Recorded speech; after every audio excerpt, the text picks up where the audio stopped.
इससे एक बात साफ ज़ाहिर होती है कि महाराष्ट्र और बिलखुसूस मुंबई में जो भारत का फाइनेंशियल कैपिटल है, वहाँ पर एक जंगल राज चल रहा है। और बड़े अफसोस के साथ ये बात कहना पड़ता है कि मुंबई की पुलिस जो अपने प्रोफेशनलिज्म के लिए पूरे भारत में मशहूर है, वहाँ पर इस तरह की हत्याएं हो रही हैं। तो इससे एक बात मालूम होती है कि वहाँ की शिंदे और फडणवीस की सरकार के पास कोई पॉलिटिकल विल नहीं है। वो पुलिस को बंद करके रखे हैं, उनको काम करना नहीं दे रहे। और तीसरा ये है कि उनको सिर्फ इलेक्शन की फ़िक्र है। महाराष्ट्र और मुंबई में जो आम जनता है, उनकी सेफ्टी का उनको ना कोई पासो लिहाज है, ना उसका कोई प्रोग्राम है उनके पास।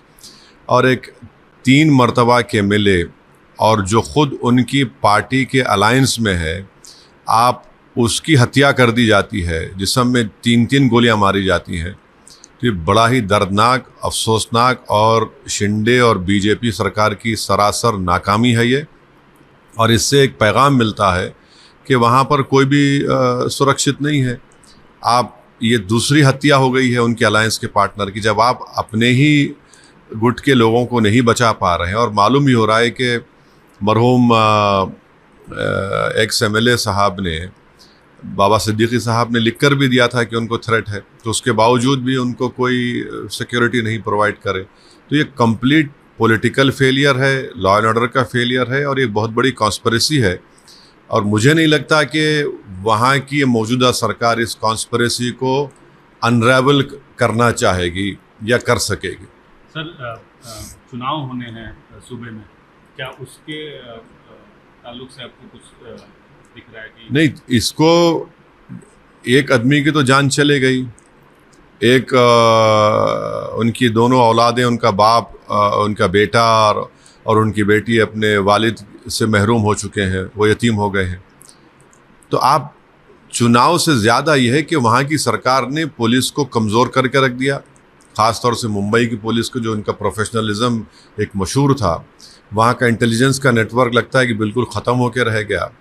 और चुनाव के सामने, ऐन चुनाव के सामने इस तरह की हत्या एक सीनियर लीडर की होती है, तो यकीनन इसका जनता, इसका खमियाजा वहाँ की सरकार को भुगतना पड़ेगा। मगर अफसोस ये है कि खमियाजा आम जनता भुगत रही है कि उनको सिर्फ पॉलिटिकल मैनिपुलेशन, जोड़ तोड़ की राजनीति से शिंदे और फडणवीस की सरकार को मतलब है। वो अपनी जान को बचाने की फ़िक्र में है।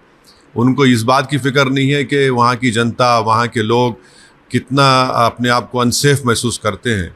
तो यकीनन ये जनता, महाराष्ट्र की जनता इनको सबक सिखाएगी, क्योंकि इस तरह दिन कोई गाड़ी के करीब आकर 3-3 गोलियां चला देता है बाबा सिद्दीकी के ऊपर। और उन्होंने हालिया दिनों में मालूम हो रहा है कि उन्होंने लिख कर भी दिया था कि उनकी सिक्योरिटी में इजाफा किया जाए। तो ये मुंबई के लिए, जो भारत का एक फाइनेंशियल कैपिटल है, ये मैसेजिंग जो हो रही है, बहुत गलत मैसेजिंग जा रहा है। और इसकी पूरी ज़िम्मेदारी मेरी नज़र में वहाँ की सरकार पर आयद होती है। और यकीनन ये आने वाले चुनाव में लॉ एंड ऑर्डर का मसला और इनका सेलेक्टिव क़ानून का इस्तेमाल, या फिर आंखें बंद कर लेना उन लोगों के ख़िलाफ़ जो क़ानून अपने हाथ में लेते हैं, जो गाली देते हैं, जो हिंसा की बात करते हैं, जो धर्म संसद करके गा लेते हैं। कोई सरकार कोई काम ही नहीं कर रही, सिर्फ अपनी चमड़ी बचाने के लिए काम कर रहे हैं। तो यही हालात पैदा होने वाले हैं महाराष्ट्र में, और इसका खमियाजा भुगतना पड़ेगा विधानसभा के चुनाव में।